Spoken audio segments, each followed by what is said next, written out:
We all have that image in our head, right? The young, brilliant tech founder in a hoodie, maybe disrupting an industry. Yeah, the stereotype. Exactly. Yeah. But what if that picture is only, a tiny fraction of a much larger, more surprising reality?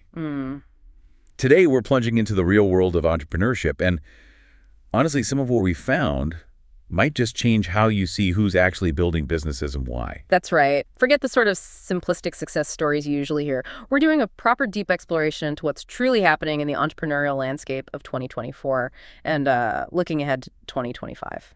And for you, the learner, this is your shortcut to getting your head around it.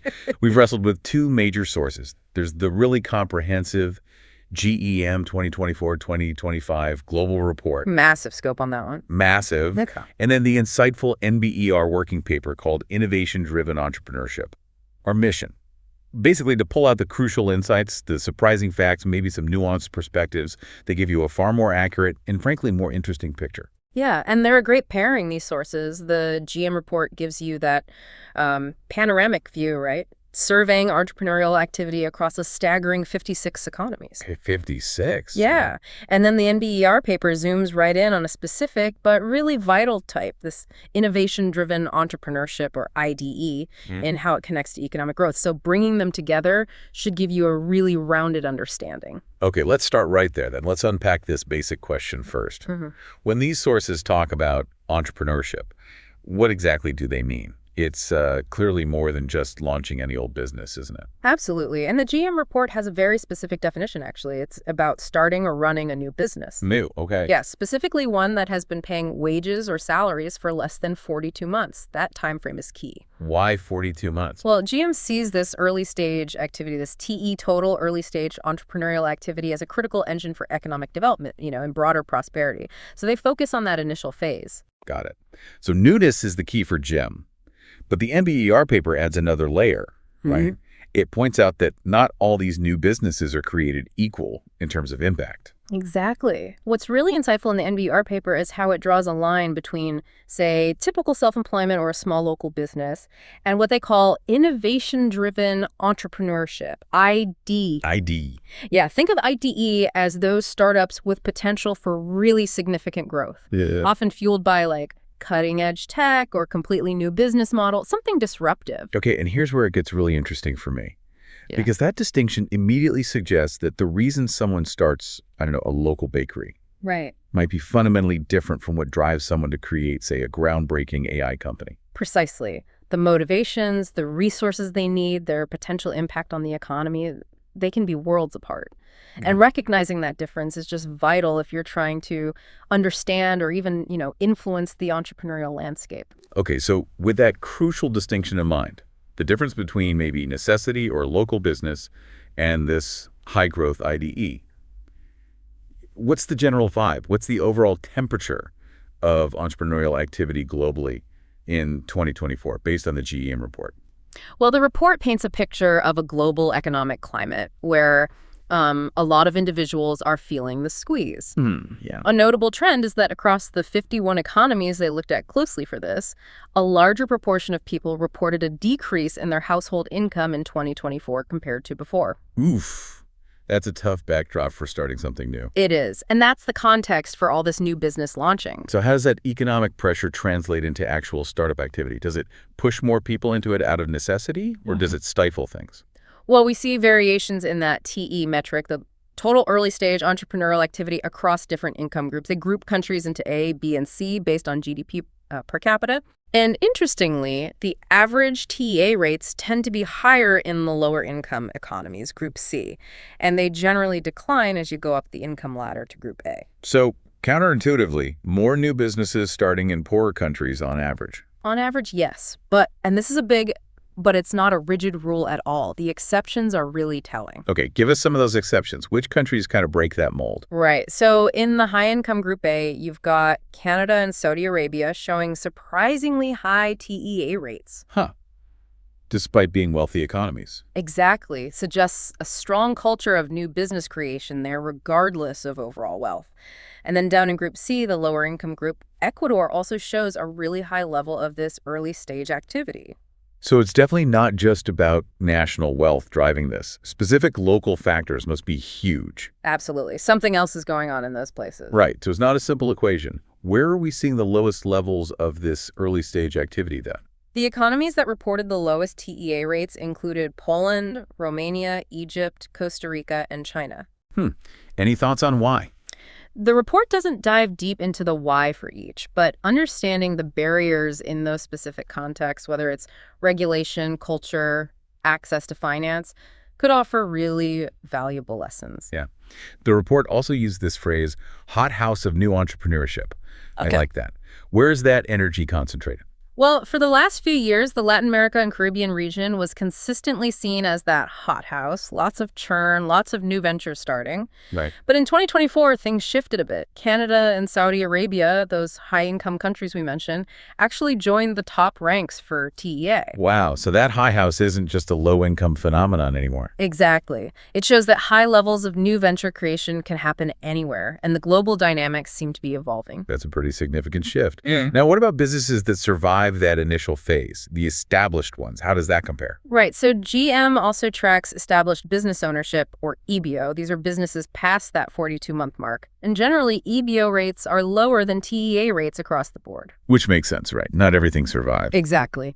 But the ratio of new to established businesses TEA divided by EBO can be really revealing. How so? Well, a high ratio might mean lots of entrepreneurial energy, lots of startups, but maybe there are challenges in scaling those businesses, helping them survive long term.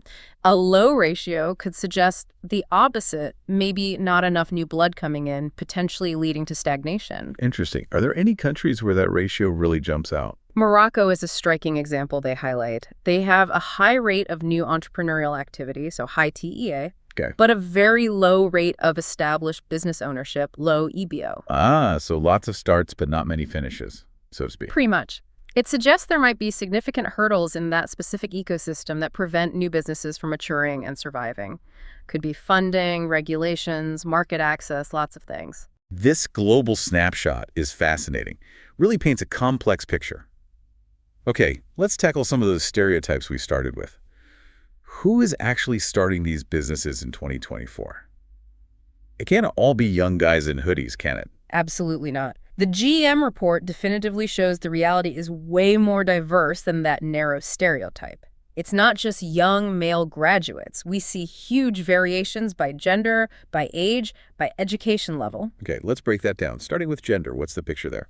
Well, the report gives detailed data, country by country, on the TE rates for men and women. You can see the absolute percentages and the relative gap. And is the gap consistent everywhere? Not at all. It varies significantly. Some economies have a much smaller gender gap in terms of who's starting businesses than others. It's far from uniform. Okay. And what about age? We hear so much about, 20-something founders. Is that the norm? Well, it's interesting. The NBER paper actually cites research suggesting that the founders of the fastest-growing companies, those high-impact IDE firms, tend to be older. Older. How old? The average age mentioned is around 45. 45.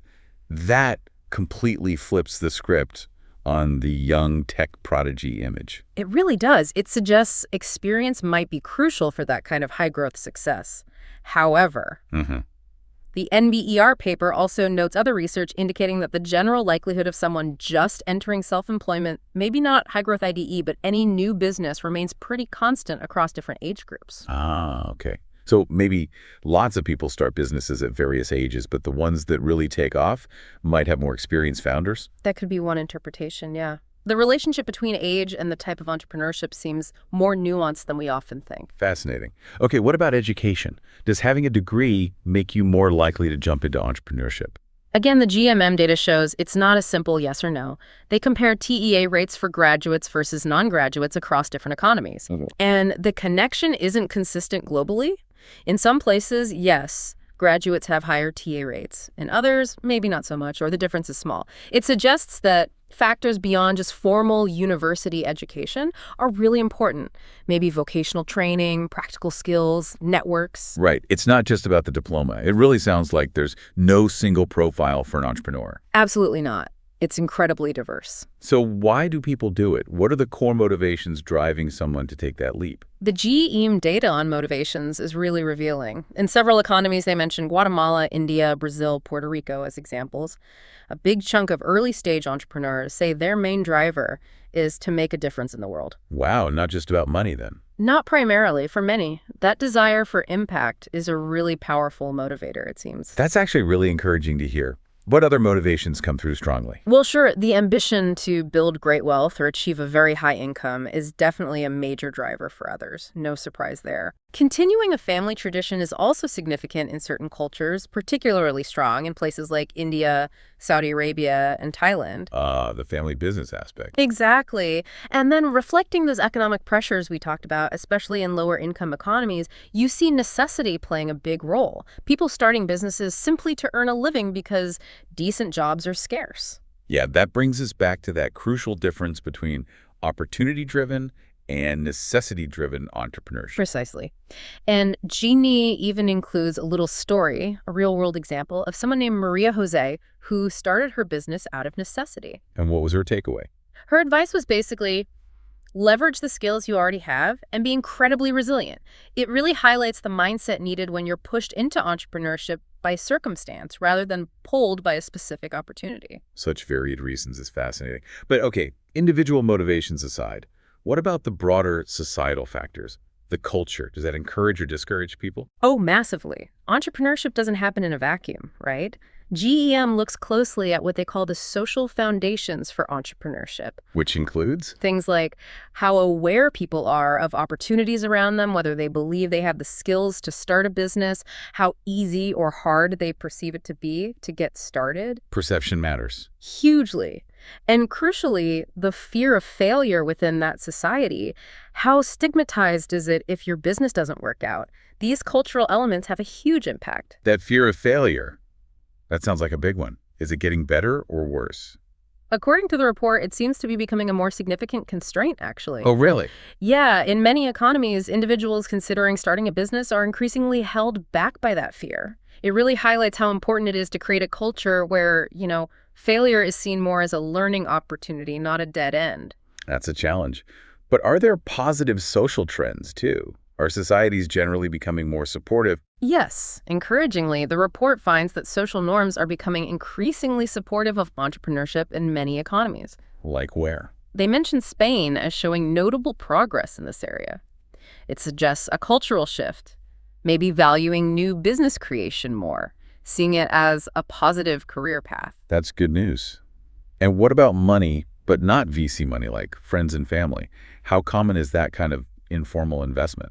Right. GEM looks at informal investment, basically. Individuals putting their own money into someone else's startup, friends, family, maybe angel investors acting informally. Is it significant? It's a smaller slice of total funding, obviously, but it can be absolutely critical for getting those very early stage ideas off the ground before they're ready for formal investors. And does it very much? Yeah, we see different levels across income groups. It seems more prevalent in some economies like Brazil, Chile, and Saudi Arabia. And interestingly, the amount people tend to invest informally generally goes up with the overall wealth of the economy. Okay, so we've got individual drive, social attitudes, informal money. But the actual operating environment must be massive, too. What makes for a good entrepreneurial environment? Absolutely critical. This is where GEM's framework really comes into its own. They look at what they call the entrepreneurial framework conditions, or EFCs. EFCs. Okay, what are they? These are all the external factors, things like access to finance, both debt and equity, government policies, especially around taxes and bureaucracy, government programs aimed at entrepreneurs, the quality of entrepreneurial education, both in schools and later, the level of research and development transfer. R&D transfer, like getting university research into businesses. Exactly. Plus, the state of physical infrastructure, roads, internet, and commercial infrastructure, like legal services, the dynamics of the market itself, how open and competitive is it, and those social and cultural norms we already talked about. It's comprehensive. Wow, yeah, that covers a lot of ground. And G actually scores countries on this overall environment. They do. They compile it into the National Entrepreneurial Context Index, or NECI. And what's the verdict? Are most countries doing well? Not really, according to the experts surveyed for the 2024 report. It's quite striking. In most of the 56 participating economies, the experts rated their national entrepreneurial environment as less than sufficient. Less than sufficient, so basically below par. Yeah. Only a minority, 17 out of the 56, were considered to have sufficient or better conditions. It points to widespread room for improvement pretty much everywhere. That's quite sobering. But didn't you say earlier that wealth isn't the only factor? That some lower-income countries actually do well on environment? Absolutely. And this is a key finding. India and Indonesia, both in that lower income group C, Yeah. they actually rank in the top 10 globally for the perceived quality of their entrepreneurial environment, according to the NECI. Wow. Ahead of many richer countries. Definitely. Mm. And conversely, quite a few high-income Group A economies, 12 of them, in fact, receive ratings of less than sufficient. So it really hammers home that point. Creating a fertile ground for entrepreneurship is about much more than just having a high GDP. Policy and culture matter hugely. Precisely. It's about getting those specific EFCs right. Can you give us a couple of specific country examples? Show us how these strengths and weaknesses play out. Sure. Let's take Armenia. The report suggests they have relative strengths in things like government policy on taxes and bureaucracy. Maybe it's relatively easy to deal with.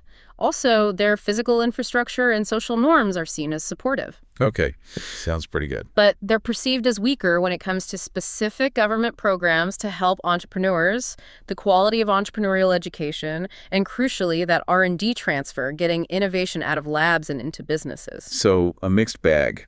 Some foundations are good, but maybe gaps in direct support and knowledge flow. What about another one? Okay, how about Cyprus? Overall, their environment is rated less than satisfactory. Not Yeah. great. However, they have shown improvements recently in entrepreneurial education, specifically at the school level, and also in their social and cultural norms becoming more supportive. So some positive movement.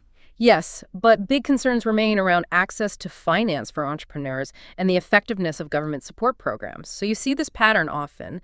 Strengths in some areas, weaknesses in others. Estonia generally gets good marks, especially market dynamics. Lithuania too, but they struggle with entrepreneurial education. It sounds like entrepreneurial education is a recurring theme, a common weak spot. It really is. Even in high-income places like Luxembourg, it's flagged as a concern, along with ensuring women have equal access to resources. Poland also scores poorly on education. Switzerland has strong R&D but weak education. Serbia, too.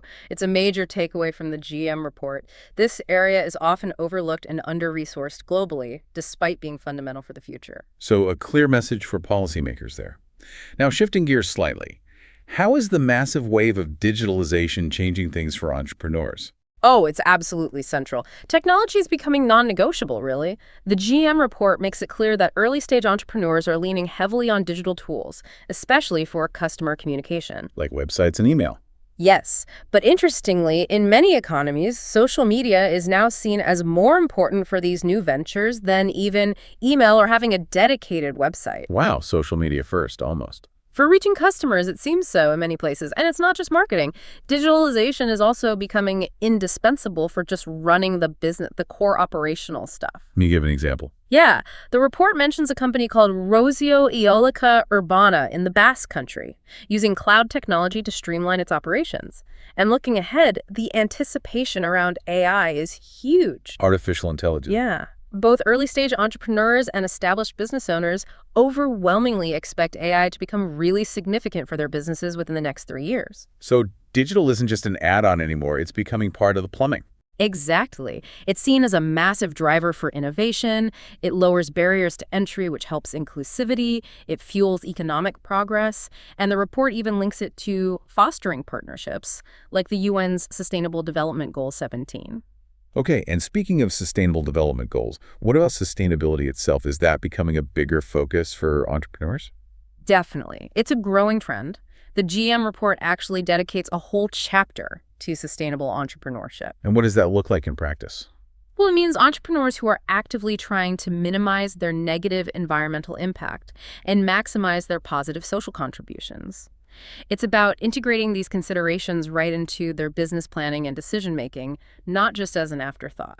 Does that connect back to that motivation we talked about earlier, wanting to make a difference? Absolutely, there's a strong overlap. That drive for purpose beyond just profit aligns perfectly with the principles of sustainable entrepreneurship. Is there data on this? Are people actually doing it? Yes, the report provides data, broken down by gender in various countries, on the percentage of early-stage entrepreneurs who say they are taking concrete steps to reduce environmental harm or enhance social benefits through their business. That's really positive to see that action backing up the intention. It is, and again, there's a policy angle. The report suggests governments could do more to incentivize these sustainable practices, maybe even develop new kinds of support specifically for these impact-driven businesses. Okay, great. Now let's pivot back to that NBER paper and dive a bit deeper into this innovation-driven entrepreneurship, IDE. Why is it considered such a crucial engine for growth? Right. So the NBER paper argues that while, yes, all types of entrepreneurship contribute something, it's this specific subset, the high-growth, innovation-based startups, that really punches above its weight in terms of economic impact. So. These are typically the ventures introducing breakthrough technologies or significantly disrupting existing markets, creating not just jobs, but often high-quality, high-paying jobs. They drive productivity gains. So understanding what sparks and nurtures these specific IDE ventures is really important for economic policy. Exactly. And the paper digs into the factors that seem to drive entry into this kind of entrepreneurship. What are some of the key drivers they identify? Well, several things. The competitive dynamics of an industry matter. Fragmented markets might offer more openings. Specific entrepreneurship programs like training courses or accelerators seem to help. Makes sense. Geographic factors are big too, having that home region advantage, access to networks, specialized knowledge. Then there are firm-level things like innovative companies spinning off new ventures. And of course, individual factors, behavioral traits like risk appetite, maybe even a bit of overconfidence, plus strong human capital, especially creativity, analytical skills, education. A whole mix of factors. And once these IDE ventures are actually up and running, what are the big strategic questions they face? They wrestle with fundamental choices. Do we compete head-on with the big established players or try to collaborate? When is the right time to enter the market? Where should we locate to access the best ecosystem and resources? Location, location, location. Still true then. Seems so, especially for accessing talent and funding. The paper also highlights the importance of teams. Ventures founded by teens tend to do better than solo founders in the IDE space. Interesting. And funding is always the big one, right? Yeah. Especially for risky, innovative ideas. What does NBER say about financing IDE? It's tough. Getting traditional bank loans is often really hard for these ventures. Why is that? Mainly because their assets are often intangible, like intellectual property or software code, and the whole venture is inherently high risk. Banks don't like that much. So where does the money come from? Venture capital, VC, is identified as the most prominent source of equity funding for IDEs, but it's not the only game in town. Oh, what else? The paper points to the growing role of angel investors. Crowdfunding platforms are becoming more significant. There's specialized venture debt, corporate VC arms getting involved, and even things like competitive prizes for innovation. The funding landscape is diversifying. Right. And the paper also mentioned geographic clustering, Silicon Valley being the obvious example. What's the takeaway on regional hubs? Yeah, it discusses that concentration of IDEs in certain regions. Silicon Valley is the archetype, of course. But it also notes that many government attempts to just replicate Silicon Valley elsewhere haven't been very successful. Why not? You can't just build it and they will come. Apparently not easily. The paper suggests it's more about cultivating the underlying conditions. Things like strong intellectual property protection, building up that deep pool of skilled human capital, and ensuring there are robust mechanisms for early-stage funding. You need the ingredients, not just the label. What about the downsides? Failure, people leaving. Does the paper cover that? It acknowledges that, surprisingly, there's less research specifically on failure and exit strategies within IDE compared to, say, entry and funding. It seems like a gap. It does. And they stress that understanding failure and exits is crucial for getting a complete picture of the whole entrepreneurial journey and the health of the pipeline. The paper also makes a point of highlighting the significant underrepresentation of women and minority groups in IDE. Still an issue then. Very much so. And it suggests that biases on the funding side, the demand side, might be a key factor contributing to that inequality, something that needs serious attention. Okay, so let's try and pull this all together. We've got the broad global view from GEM, the deep dive into IDE from NBER. What are the big overarching policy implications coming out of both? Well, several key themes emerge pretty clearly. First, there's a need for really comprehensive strategies. You can't just focus on high-tech IDE and ignore other forms of entrepreneurship. You need approaches that support that whole diverse spectrum. Right. Support the local bakery and the AI startup. Kind of, yeah. Second, fundamentally improving that overall entrepreneurial environment, those EFCs that GEM measures, is critical everywhere. That NECI index being below sufficient in most places is a big red flag. And education kept coming up. Absolutely. Investing properly in entrepreneurial education at all levels seems like low-hanging fruit that's often missed.